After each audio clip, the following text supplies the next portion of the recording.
grandioso honor estar siempre le he dicho, ustedes son uno de los mejores grupos que tiene la universidad y la intención aquí pues es aprender dos nuevas herramientas. En primera instancia sí, un poco el tema de saber más sobre el comercio exterior, cómo es que funciona, cuál es la mecánica, de qué manera se va desarrollando, pero principalmente para mí la intención en esta clase es que ustedes aprendan a buscar mejor información y que aprendamos a poderla exponer de mejor manera. Ojalá nos alcance el tiempo, hay por ahí un tallercito que imparto que tiene que ver con herramientas discursivas o técnicas para la expresión oral, y eso nos va a servir eventualmente para soltarnos, ¿no? Al momento de hablar. Recordemos que una de las formas de titulación puede ser a través de tesis, y en ese momento, pues los sinodales van a destrozar su trabajo si no lo defienden de manera correcta.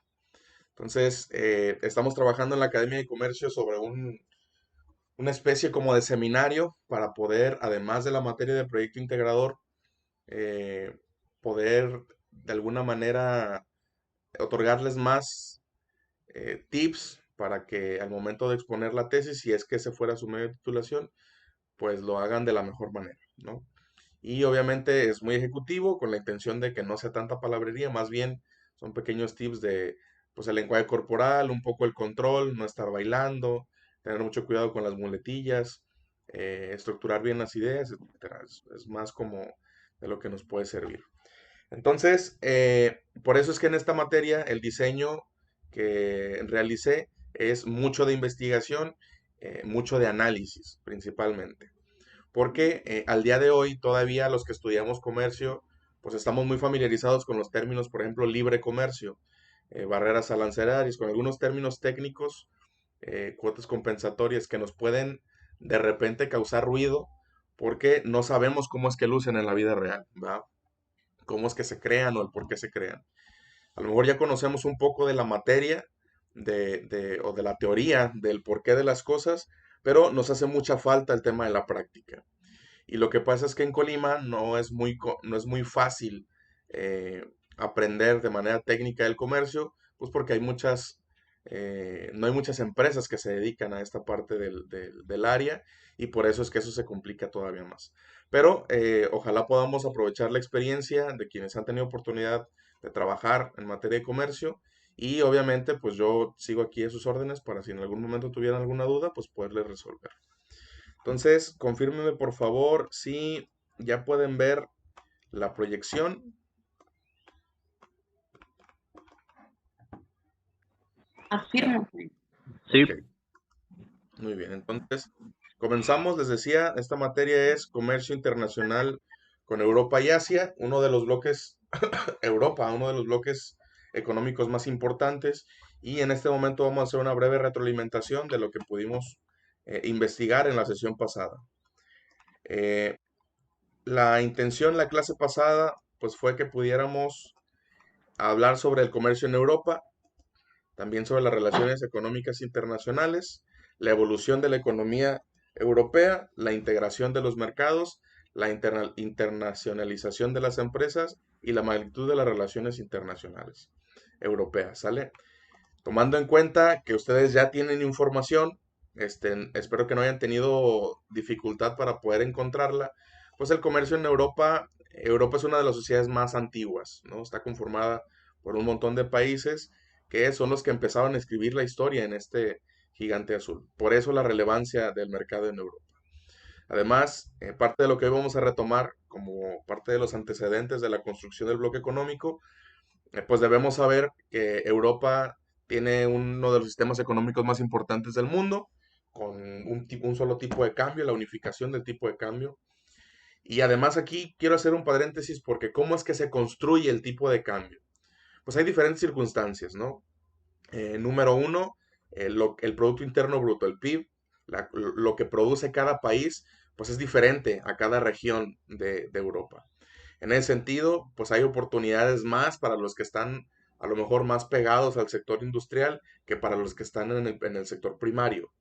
Pero eso eventualmente ha generado circunstancias en las que los países pues se han puesto de acuerdo, que es realmente lo importante de este pacto económico, que los países que tienen mucha capacidad económica han decidido bajar un poco el ritmo de crecimiento económico para establecer el tipo de cambio y que los que están con limitaciones económicas pues están esforzando para salir a flote. Eso es lo que me gustaría destacar pues del tipo de cambio y obviamente, como ya ustedes seguro lo saben, pues el sistema aduana única, ¿verdad? Que más adelante lo vamos a retomar. ¿Cuáles son las relaciones económicas? Todos los países con los que Europa hace negocios, cuáles son sus socios comerciales, los principales tratados y acuerdos y los antecedentes de cómo se fue realizando el bloque económico. Yo revisé sus trabajos y en esta parte de antecedentes del bloque me parece que nos hacen falta cosas que hoy vamos a ver. Entonces, de todas maneras, estoy grabando la clase en este momento. La intención es esta clase subirla a YouTube para que si, en el caso de Ángeles, que se tiene que retirar antes, pues pueda retomar la clase más adelante, ¿va?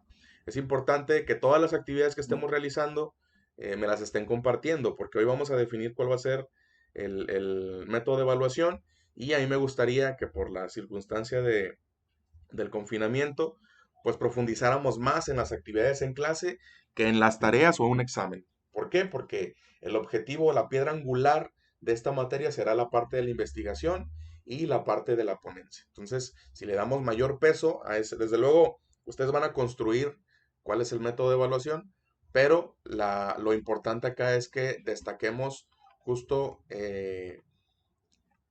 pues las habilidades que queremos desarrollar, ¿verdad? Antes de comenzar, permítanme, bueno, de continuar, perdón, permítanme mandar la lista, ¿sale?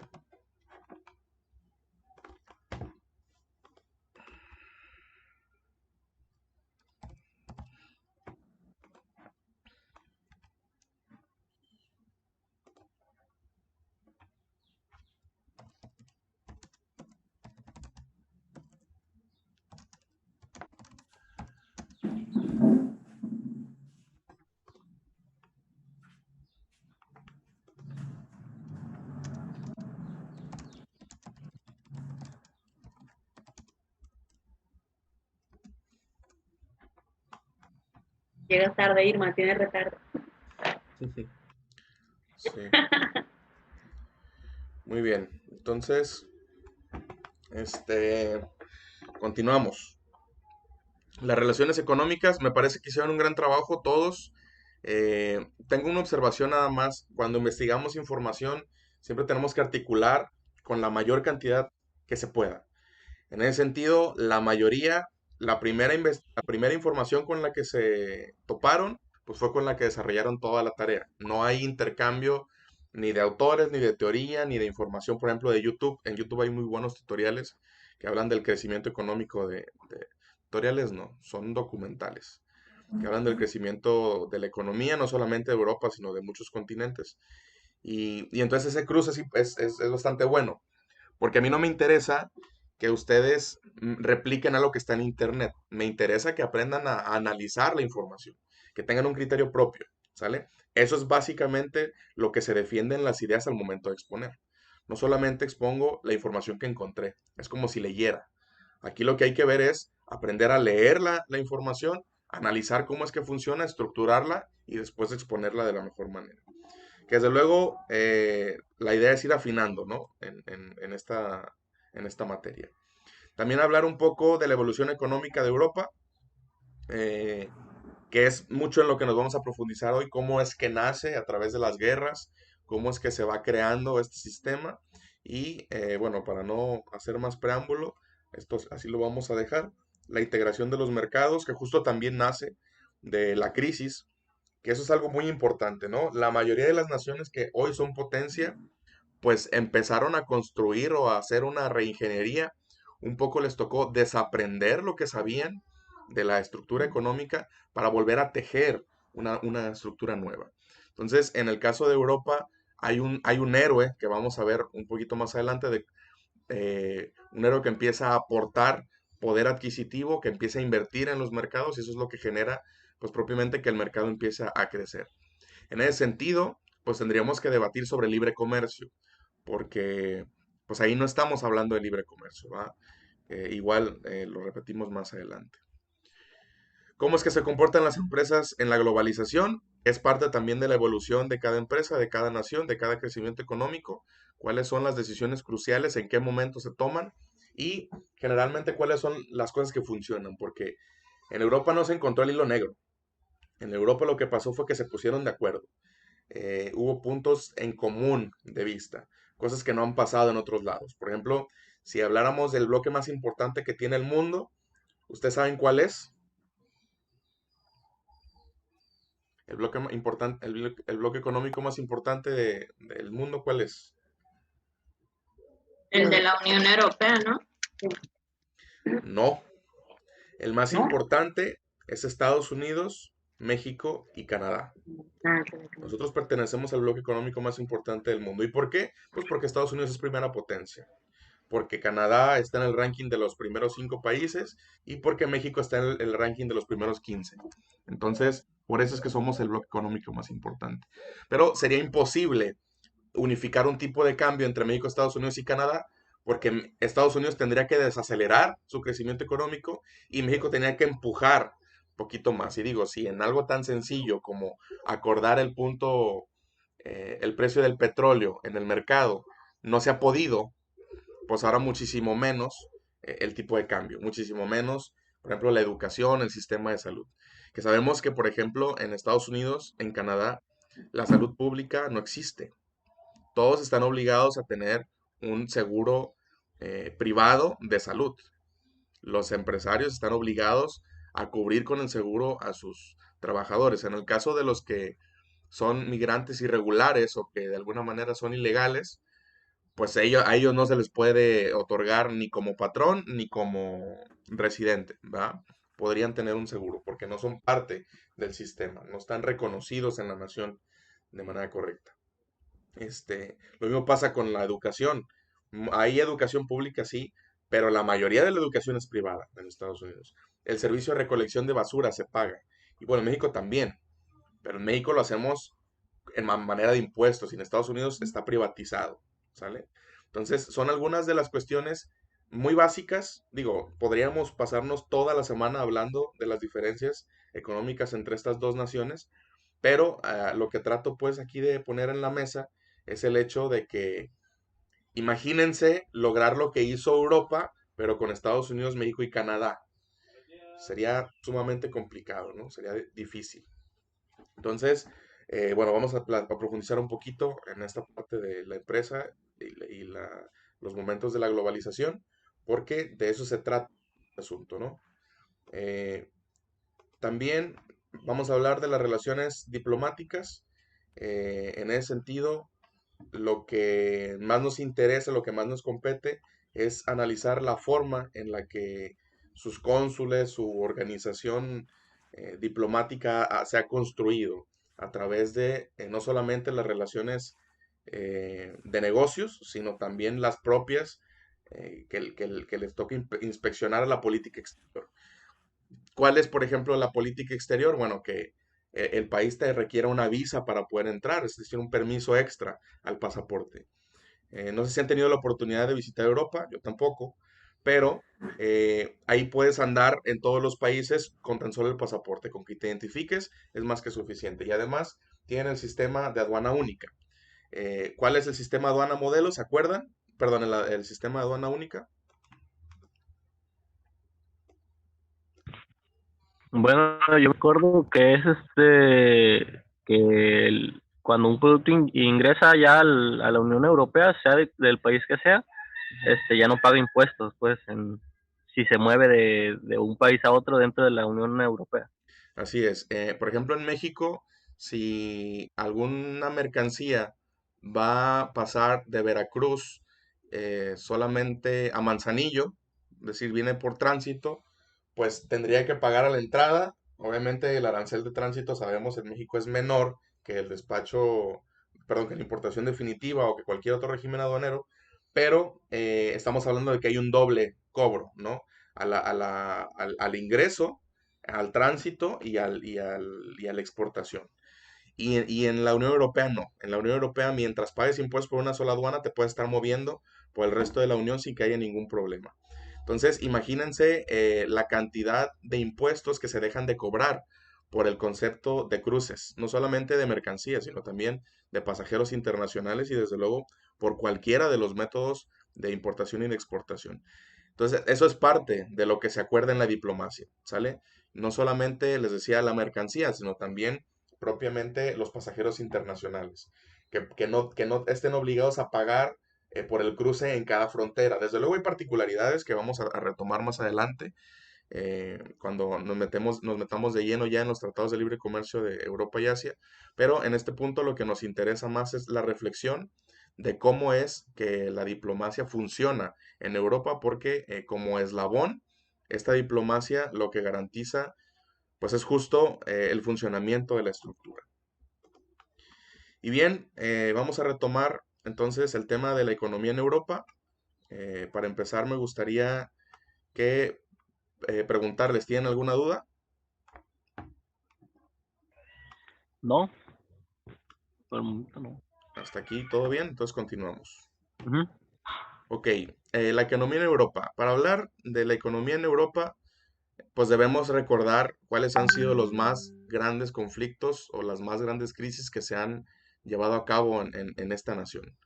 ¿Recuerdan ustedes alguno de ellos?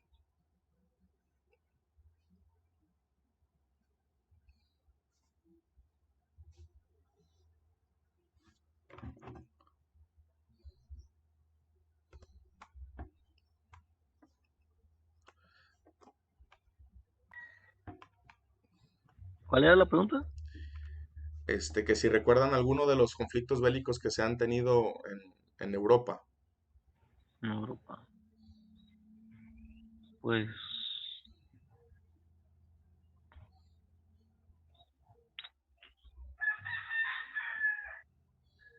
¿no? no. Un ejemplo es la invasión soviética, ¿no? Ajá, sí, pero Me principalmente acuerdo las que guerras, la Primera y la Segunda Guerra Mundial, Mm. en donde se vieron inmiscuidos estas naciones. Antes de continuar, denme un segundito para ir por el cargador de mi lap, ¿sale? Porque lo dejé ahí afuera.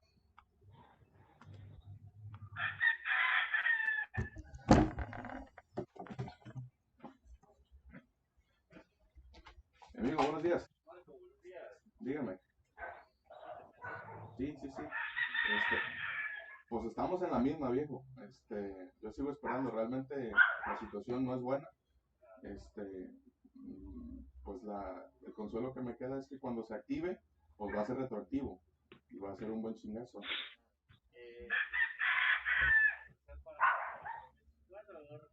Ujú,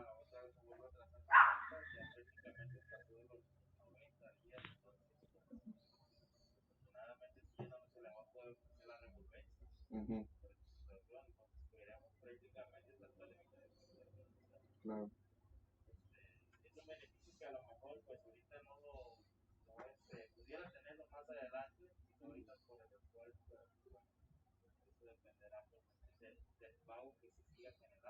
Sí, sí, sí. Sí, de mantenerle como bien. Pues sí, sí, lo entiendo perfectamente. Pues dame chance, ¿no? A ver, agarrar oxígeno, a ver si pido prestado, a ver qué chingados. Y pues paso ahí al Oxxo o te doy un mensaje. Pues espero el martes, miércoles poder tener. Ujú, ujú.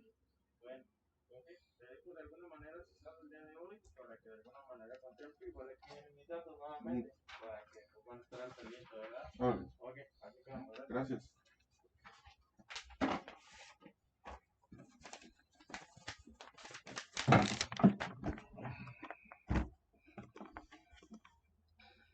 Listo, perdón, ¿ya se fueron? ¿Qué andamos? Muy bien. Entonces les platicaba yo, la Primera y la Segunda Guerra Mundial, que fueron históricamente en todas las naciones, justo los momentos más importantes de crecimiento, pues se encuentran cuando ya no puedes caer más, ¿verdad? Entonces, en ese sentido, vamos a platicar un poquito sobre, salieron y volvieron a entrar. Ok.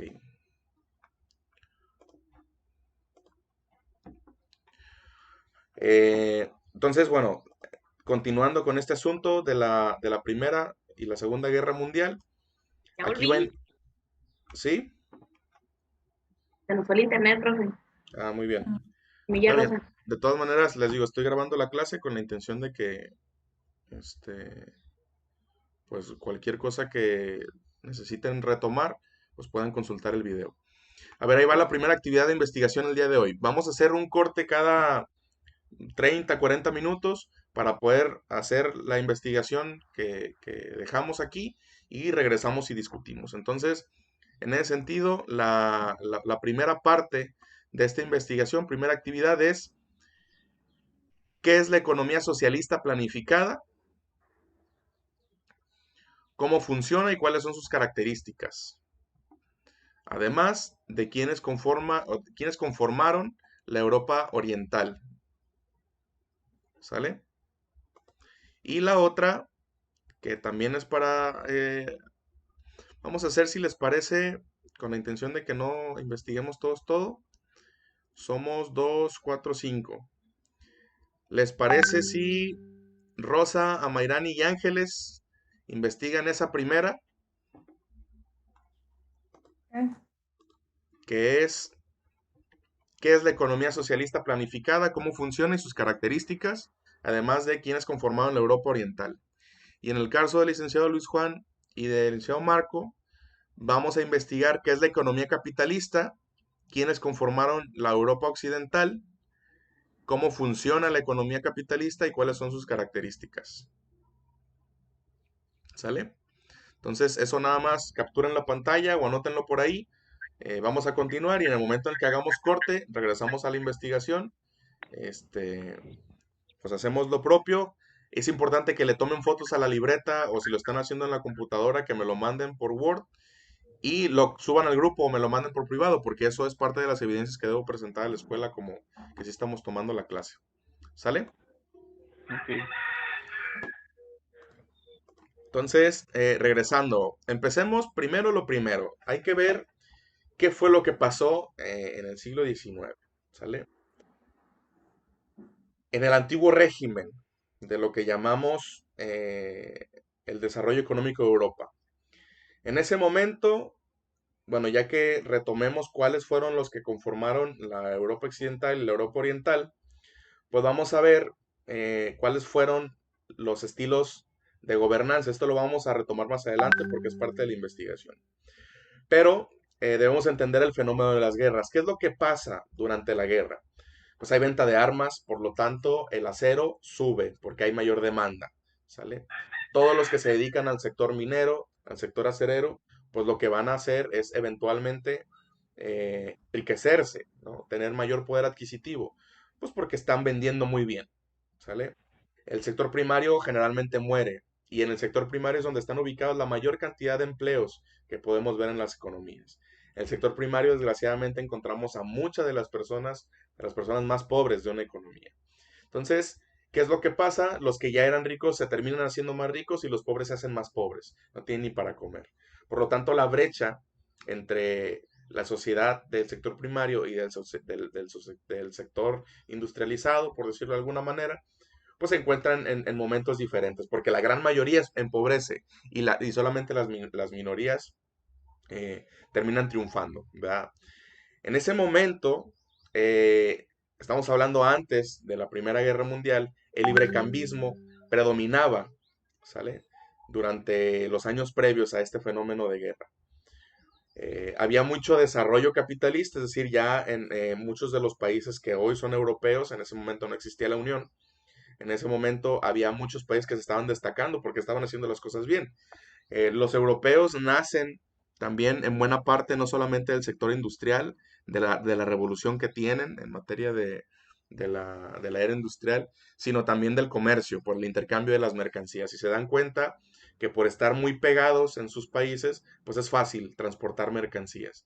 Y de esa manera se van construyendo los mercados, porque productos que probablemente en Alemania no podían tener, pues quizá en Suecia sí se podían y estaban, al estar relativamente cercas y conectados con el resto de las naciones, pues obviamente se generaba un fenómeno económico importante. Y en este momento, el desarrollo se para, ¿no? Por el conflicto bélico que causó la Primera Guerra Mundial. Se pierde mano de obra, es decir, muchas de las personas del sector primario pues terminan siendo reclutados como soldados, van a la guerra sin experiencia, terminan muertos. La destrucción no solamente en la ciudad, sino en la infraestructura. Ya no había trenes para poder transportar alimentos ni mercancías, ya no había fábricas para poder contratar personas. Estas fábricas se dedicaban a hacer en mucha de la mayoría, en su gran mayoría, eh, pues productos de primera necesidad como comida, granos, artículos de cocina, todo lo que una familia necesita para poder salir adelante. Además, los campos de guerra pues eran en granjas y obviamente pues ahí terminaban muertos muchísimos animales, ¿no? Por los tiroteos, por las explosiones, recordemos que había campos minados, se hace realmente un caos, un desastre y más en materia financiera. ¿Por qué? Pues porque lo que ofrecía la nación para poder decir que estaba generando crecimiento económico, se perdió, murió, ¿sale? Todo lo que habían construido, no solamente en materia de infraestructura, sino también en tejido económico, pues se fue al caño, ¿verdad? En ese momento, muchos de los estados europeos pasaron a depender del abastecimiento de alimentos de Estados Unidos. Y ahí es donde Estados Unidos empieza a apalancar su economía. Ya no solamente proveía de manera interna a sus connacionales, sino que también mucho de su producto lo estaba mandando a Europa y obviamente, ¿qué es lo que estaba generando? Pues que le debían un favor. Europa no podía producir alimentos porque a las personas que lo hacían los tenía reclutados como soldados y entonces tenía que comprar.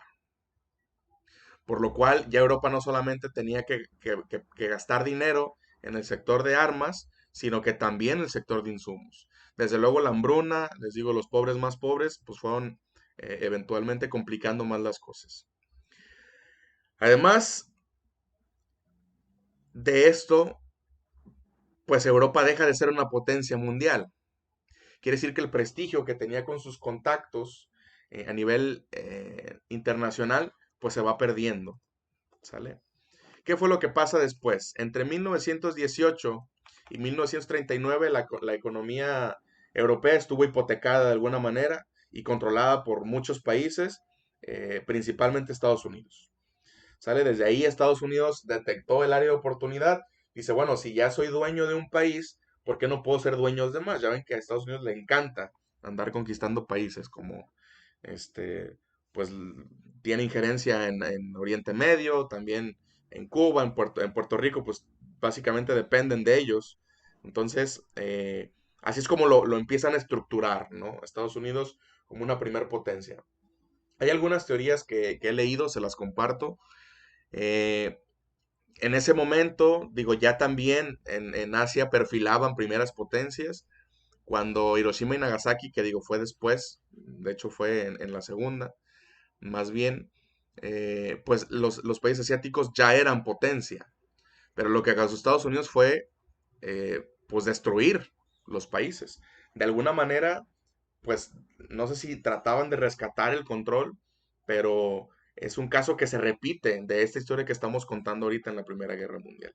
Entonces, la economía europea estaba basada en lo que Estados Unidos quería, ¿verdad?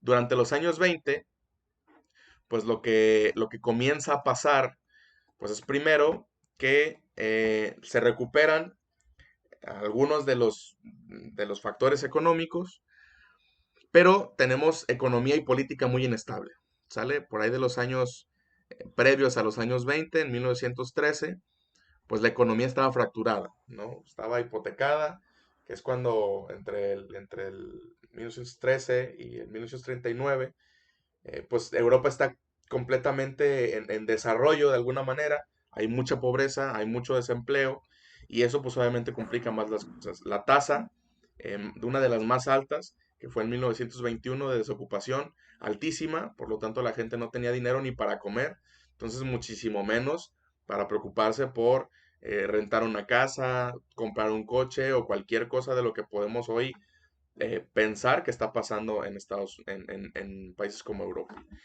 Y en ese momento, por ejemplo, 1913, 1921, pongámonos a pensar qué estaba pasando en México.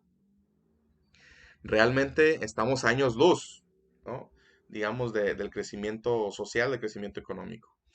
Y eso, derivado pues del desempleo, genera que el movimiento de Hitler empiece a tomar más fuerza. En 1929, pues Hitler lo que hace es pues declararle la guerra, ¿no? A los países bajo la excusa de que no hay comida, está defendiendo su territorio, su comida, su materia prima, su capital productivo. Desde luego, no fue ni se le parece a una de las mejores formas de resolver las cosas, pero eso fue lo que pasó y es parte de la historia de la conformación del bloque económico europeo. Y ahora vamos a hablar sobre el crack en 1929. De 1921 a 1929 hay una brecha importante, ¿no? En materia económica. ¿Por qué? Porque todo esto que empieza a pasar como el movimiento económico, pues repercute en la parte de 1929. Entonces, para entenderlo mejor, esta va a ser la tercera actividad para irnos al corte comercial y vamos a empezar. Primero, esto lo vamos a investigar todos, ¿sale? Primero vamos a investigar qué fue el crack de 1929. Les decía, no solamente se queden con el primer artículo que encuentren en internet. Hay que seguirle rascando, hay que cambiar en el buscador las palabras. Yo puedo buscar qué fue el crack de 1929. O decir Estados Unidos en 1929. O qué pasó en Europa en 1929. Para que empiecen a darse cuenta de cómo es que se fue estructurando, ¿sale? Entonces, ¿qué fue el crack de 1929? Es un fenómeno americano, no es europeo, pero colateralmente pues le pega a la Unión Europea. ¿De qué forma afectó el crack a Europa? Eso es parte del análisis. Probablemente no lo van a encontrar en un artículo, pero después de que lean, a lo mejor ya van a poder saber de qué se trata. ¿Y cuáles fueron los mercados más afectados dentro de los países? ¿Sale? Sí. Entonces, ahorita nos vamos a corte y nos quedamos con esa actividad. De la actividad 2 que van a investigar, licenciado Luis Juan y licenciado Marco. Hay que investigarlo, le tomamos foto, me la comparten y regresamos a clase para discutirla. ¿Sale? Y en el caso de la actividad 1, Ángeles, Rosa y Amairani. Y del crack de 1929 todos investigamos. Nomás tengo una duda, profe. Dígame. En la primera es, ¿qué es la economía socialista planificada? ¿Cómo funciona? ¿Sus características? ¿Y quiénes conforman la Europa Oriental? A ver, ahí vamos de regreso.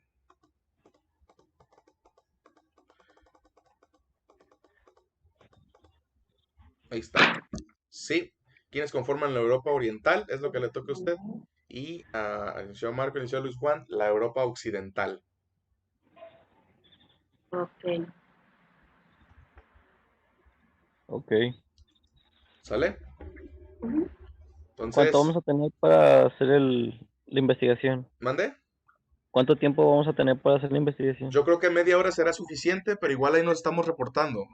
Conforme vayamos acabando, ahí dicen, yo ya acabé y 5 minutos, 10 minutos para que los demás terminen y ya nos volvemos a ver en clase. Ok. Ok. Ujú. ¿Sale? Está. Entonces, cierro la reunión y ahorita volvemos. Muchas gracias.